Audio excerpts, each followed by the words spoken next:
complete? How much my babies?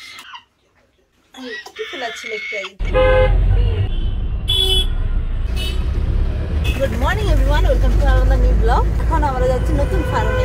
আর এই যে আমাদের driver Babu. Good morning everyone, welcome to another new blog. আজকে আমরা কোথায় যাচ্ছি? নতুন ফার্মে, রাবরেলিতে। কার চ্যানেলে? চন্দ্রা বেঙ্গলি চ্যানেলে। আর পেছনে কে আছে? রুদ্র আছে, রাজশ্রী আছে, গণেশ আছে। গণেশ মানে এখন প্যারট দীপঙ্করের সমস্ত পাখির যত সেটা আছে আমাদের কাকদ্বীপে, ম্যাকাও, আফ্রিকান গ্রে, ককাটু, ইকলেকটাস, এগুলোর সম্পূর্ণ দায়িত্ব আমাদের গণেশ বাবু। খুব কম দিনে দারুণ এক্সপেরিয়েন্স, হ্যান্ড ফিডিংও করাতে পারে ভালো একদম। আর তার সাথে গণেশের একটা স্পেশালিটি আছে, আমাদের যে রসগোল্লা হয় ও আগে মিষ্টির কাজ করে, রসগোল্লা, দই, একদম এভরিথিং দারুণ, অসাধারণ, মাল্টি ট্যালেন্টেড। আর একটা স্পেশাল কথা হচ্ছে গণেশের ঘর আমাদের নতুন ফার্মের কাছে একদম। চলুন না, গত 10-12 দিন তো আমি যাইনি, অনেক নতুন কিছু হয়েছে। আজকে যাবো, কি কি নতুন কাজ হয়েছে সেগুলোও দেখবো আর আপনাদেরকেও দেখাবো। এখন আমরা হাতে নিয়ে দুয়ারিয়া ব্রিজ ক্রস করে টোল বের হবো। আর আজকে আমাদের স্পেশাল গেস্ট চলে আছে হিরণময়, মানে আমার একদম চাইল্ডহুড ফ্রেন্ড যাকে বলে। আমার আর চন্দ্রার বিয়ের সময় হিরণময়ের অপরিসীম সহযোগিতা ছিল। এই হিরণময়কে আপনারা আগেও দেখেছেন, আজকেও আবার নতুন করে পরিচয় করানো। নতুন ফার্মে প্রথমবার হিরণময়। হ্যাঁ, প্রথমবার।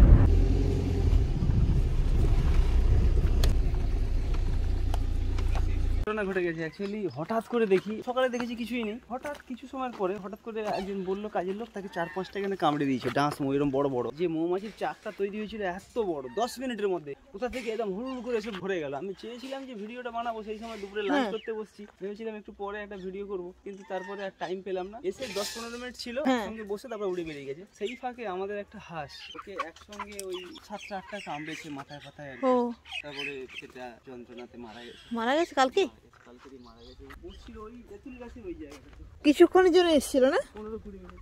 শরীর তো খারাপ, স্নান করছে নাকি না এরকম লাগছে কেন? ওকে মাঝে সব লোম টোম কেটে দেওয়া হয়েছিল, ঠিকই আছে তো নাকি? কে রে ব্লু? অলির বেল্ট ধরে অলিকে শেখাচ্ছে ব্লু। অলির বেল্টটাকে কিভাবে কেয়ারিংলি ধরে আছে দেখো। আসার সঙ্গে সঙ্গে ব্লু আমাকে দেখে চিৎকার করলো, আমি ব্লুকে একটু আদর করবো বলে বেল্টটা খুলে দিয়েছি। আর একটুখানি আদর খেয়ে সেই সুযোগে একদম এসে জলে পড়ে গেছে আর সাঁতার কাটতে শুরু করে দিয়েছি। যা আর পুকুর থেকে উঠতেই চাইছে না বরাবরই মতো। আচ্ছা, ওরা মন ভরে খেলুক, ওরা সাঁতার কাটুক, আমি ওইদিকে কাজগুলো একটু দেখে নিই ঘুরে ঘুরে।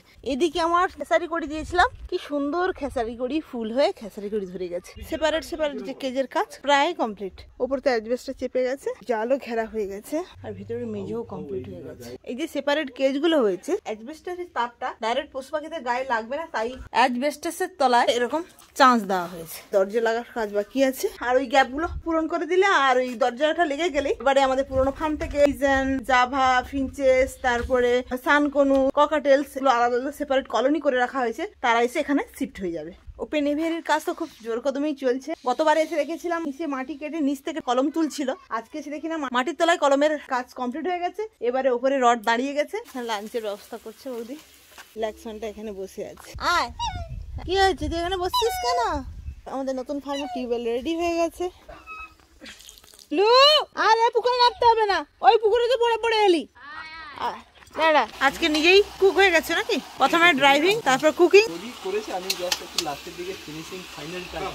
আচ্ছা, সব মিস্ত্রি বাবুদেরকে ওখানে কাজ বন্ধ করে এখন এইখানে ছাউনির ব্যবস্থা করতে বলা হচ্ছে। কিচেন রেডি হয়নি আগে, ওপেন এরকম আকাশের তলায় রান্না হয়। এখন তো পরপর গরম পড়ে যাচ্ছে, অসুবিধা হচ্ছে বলে এই যে টিন নিয়ে এসে চাপানো হচ্ছে এখানটা। নিচে রান্না আর উপরে ছাউনি চলছে, রান্নাও কমপ্লিট আর এদিকে ছাউনিও প্রায় কমপ্লিট।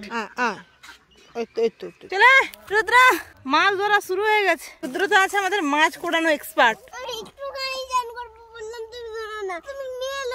এদিকে মাছ ধরা চলছে, সবাই পুকুরে স্নান করছে। এভিয়ারি কাজের জন্য বালি, স্টোন চিপ, ইট, রড সব একদম চলে এসছে। একদম এভিয়ারি রেডি হওয়ার পরে কাজ থামবে। শেডও হয়ে গেছে, আমরা লাঞ্চেও বসে গেছি। এটা সেকেন্ড পঙ্গত চলছে। অ্যাকচুয়ালি আমরা দেরি করবো না, অনেক দিন থেকে ভাবছি, কিন্তু ফাইনালি এবারে প্রথমে আসবে পিজিএন। ওই সাইডে তখন না অটোমেটিক্যালি বাইরে ঘুরতে পারবে, আবার ঢুকতে পারবে। এই জন্য এই সাইডের রুমটা এটা পাই। আর যেটা এভিয়ারি কথা বলেছিলাম এটাই হচ্ছে আমাদের এভিয়ারি। এখান থেকে শুরু করে ওই সেই কোণ সেখান থেকে এই পুরো এরিয়াটা পুরোনো এভিয়ারি যেটা আছে তার থেকে 6-7 গুণ 8 গুণ তো বড় হবে। আর এইটা হচ্ছে উপযুক্ত জায়গা হবে পাখিদের, যেটা আমাদের মনের ড্রিম ছিল অনেক দিন অনেক বছর আগে থেকে। পাখিরা তো ওখানে আছে, ভালো আছে, আমরা যথেষ্ট কেয়ারিং করি ওদের, তবু যেন নিজেদের থেকে একটা স্যাটিসফ্যাকশন পেতাম না যে এই পরিবেশটা এদের জন্য উপযুক্ত নয়। কারণ যেখানে ম্যাকাও আছে তো বড় বড় পাখি, ওদের তুলনায় ছোট পাখির জন্য তো অনেক বড়, কিন্তু যে পরিমাণ পাখি আছে আর যেরকম সাইজের বড় বড় সাইজের পাখি আছে তাদের জন্য একদমই উপযুক্ত নয়। অনেক দিনের আমাদের দুজনের স্বপ্ন ছিল, আরো অনেকের স্বপ্ন ছিল, ধীরে ধীরে এগোচ্ছে। আর কয়েকদিনের মধ্যে আমরা এটা কমপ্লিট করে ফেলবো। প্রথমে মনে হতো যখন জায়গাটা নিই যে কবে করবো, কি হবে, পারবো কি না আদৌ, বা কত বছর লেগে যাবে, কিভাবে কি করবো, কিন্তু ধীরে ধীরে প্রায় 1.5 বছরের মধ্যে এত কিছু করে ফেলতে পারবো, এতটা এগিয়ে আসতে পারবো এটা আমি কখনোই ভাবিনি। চন্দ্র একদমই কনফিডেন্ট ছিল না। আমরা অ্যাকচুয়ালি জায়গা নিতে এসেছিলাম খুব সামান্য, 1 বিঘেও হলে অনেক, তার জায়গায় 7-8 গুণ জায়গা হয়ে গেছে। কর্মফল, সৎ কর্ম করলে ঠিক ওপরওয়ালা ভগবান উনি দেখে কি হচ্ছে না হচ্ছে। আমরা যাকেই ফাঁকি দিতে পারি না কেন, আমরা মানুষকে ফাঁকি দিতে পারি। কোর্টে বিচারকও ডকুমেন্টসের অভাবে হয়তো সেই রকম তার বিচার হয় না, কিন্তু উপরে যিনি আছেন ওনার কোনো ডকুমেন্টস লাগে না, উনি সবই দেখতে পান একদম রিয়েলি। ওনার বিচার মানে একদম পারফেক্ট, চুলচেরা। আমার পরিশ্রম অনুযায়ী, আমার কর্ম অনুযায়ী আমি যতটা পাওয়ার যোগ্য ততটাই, আমি যদি জোর করেও নিয়ে নিই ও রাখবেন, উল্টে আরো বেশি নিয়ে নেবে। যদি খুব বেশি হাইপাই করে খুব বেশি নিয়ে নিই ও নিয়ে নেবে। আমার কর্মের দ্বারা আমি যতটা অর্জন করা আমার প্রাপ্য ততটাই আমার কাছে থাকবে, তার থেকে বেশি থাকবে। মোটামুটি পরিশ্রম করে যাচ্ছি, এক মনে প্রাণে নিষ্পাপ মনে করে যাচ্ছি। এদেরকে ভালোবাসি, এদেরকে কেয়ারিং করি, এদেরকে নিয়েই ভাবি, এদেরকে নিয়েই আমাদের ছোট্ট দুনিয়া, ছোট্ট সংসার। সেই কারণেই হয়তো ভগবান আর আপনাদের সবারই ভালোবাসায় সাপোর্টে ধীরে ধীরে করে এগিয়ে যাচ্ছি। এইগুলো অ্যাকচুয়ালি এইগুলো মানে ঘর করে দেবো। ঘর মানে কি, ওটা তো পুরোটা এভিয়ারি হবে, কিন্তু পাখিরা ওয়াইল্ডেও তাদের মতো করে না জায়গা বানিয়ে নেয়, কোনো একটা শেল্টার যেখানে সে ক্লান্ত হয়ে যখন ঠকে যায়, একটা নিরিবিলি জায়গার প্রয়োজন হয়, সে কিন্তু ওটা পেয়ে যায়। কিন্তু এভিয়ারির মধ্যে অন্যান্য সব পাখির মধ্যে সে হয়তো চাইছে যে না আমি একান্তে একটুখানি নিবিড়ে বসে চুপচাপ একটু রেস্ট করি, সে হয়ে ওঠে না। ওই জন্য এই সাইডটাতে পুরো একটা সেট বা ছাদ করে দেবো। আর এখানে আমি যা কিছু করবো একটু কংক্রিট চিন্তা ভাবনা করতে হবে, কারণ 3 বছর 4 বছর 5 বছর হলেও বা এই বছরও বুলবুল, আমফান, ইয়াস মানে 200 কিলোমিটার বা তারও বেশি কিলোমিটার ঝড়ের সামনা করতে পারবে, তার সামনে কংক্রিটে দাঁড়িয়ে থাকতে পারবে, মজবুত হয়ে দাঁড়িয়ে থাকতে পারবে, সেটা মাথায় রেখে কিন্তু আমাদের যা করণীয় সেটা করতে হবে। সেই কারণেই হয়তো মোটামোটা রড ধীরে ধীরে হচ্ছে, যা হচ্ছে একদম পাকাপোক্ত মজবুতভাবেই করতে হবে, বাধ্য। প্রকৃতির সঙ্গে তাল মিলিয়ে চলতে হবে, নাহলে আবার কারো 200-250 কিলোমিটার দিকে ঝড় হবে, কোথায় নিয়ে যাবো এদেরকে। ওই জন্য ঝড়ের সময়ও যেন আমরা নিশ্চিন্তে বাড়িতে বসে ভাবতে পারি যে না ওরা কিচ্ছু করতে পারবে না, ওরা আমার ভালো থাকবে। সঠিক এমনই একটা জিনিস বানাবো চন্দ্র এখানে, যে পাখিরা এখানে থাকলো, এই যে জায়গাটা এটা পুরো শেড হবে, হওয়ার পরে 5 ফুট বা 6 ফুট করে জায়গা ছেড়ে দিয়ে তার উপর শুধু পার্টিশন করে দেবো। এভিয়ারির বার্ডেরাও ওখানে গিয়ে তারা চাইলে ব্রিড করতে পারবে, মানে কমফোর্টেবল এরিয়া, স্মল থেকে একদম বড় স্পেসিস পর্যন্ত সবই থাকবে। সবারই জন্য উপযুক্ত করবো এমন ভাবে এভিয়ারির মধ্যে ব্রিডিং তৈরি করবো, ওটা প্ল্যানিং আছে। জানি না সাকসেসফুল হবো কিনা, কনররা তো করে, এই কলোনির মধ্যেও করে, কিন্তু বড় পাখির জন্য এমন একটা প্ল্যানিং আছে, পুরোটা এখন বলে বোঝাতে পারবো না, যখন হয়ে যাবে একদম ক্লিয়ার বুঝতে পারবেন। মানে ওদের পাখির ফিল, আমাদের ফিল, ওদের কথা ভেবে, ওদের অনুভূতি বুঝে, আমাদের অনুভূতিকে একসঙ্গে মিক্স করে ভেবেছি যে ওরা বোধহয় এটা কমফোর্ট ফিল করবে, এরকম করলে বোধহয় ওরা কিছু করলে করতে পারে।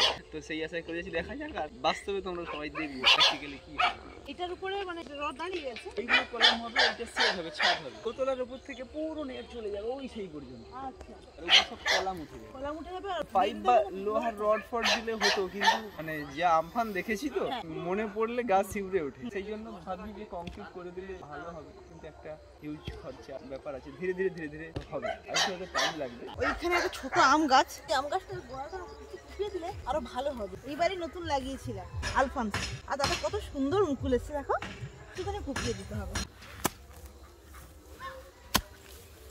অ্যাকচুয়ালি এখানে নতুন তো কম আসা হয়, একটা সিস্টেমে হয়ে গেলে এই প্রবলেমগুলো আর হবে না। অনেকদিন আগেই ঘাসগুলো তুলে দিয়ে একটা সুন্দর জায়গা তৈরি করে দেওয়া উচিত ছিল আর কি। কেউ নোটিস করেনি আর সবাই জানে না, এটা খুব একটা মূল্যবান গাছ, মূল্যবান ভালো গাছ। রুদ্র আর রাজশ্রী, রুদ্র কি করছো? ফ্যান চালাচ্ছে। গোবর এসে গেছে, গোবর এসে গেছে, আলফানসো আর ওটাও আলফানসো না, দুটো গাছ রেডি হয়ে গেছে। গোবর জৈব সার। এই গাছটাও মুকুল কি সুন্দর এসেছে।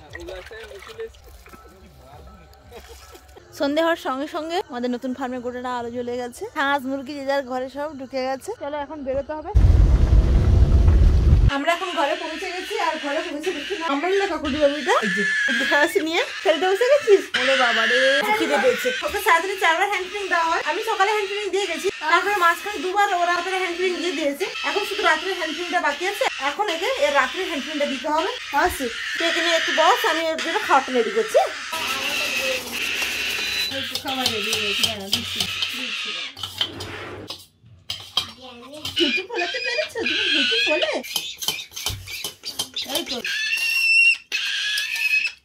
এই তো দিচ্ছি গো, ঠান্ডা করে দি। হয়ে গেছে।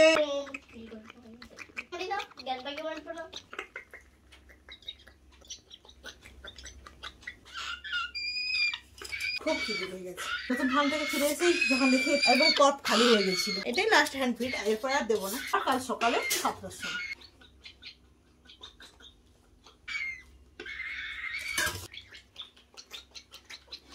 কমপ্লিট।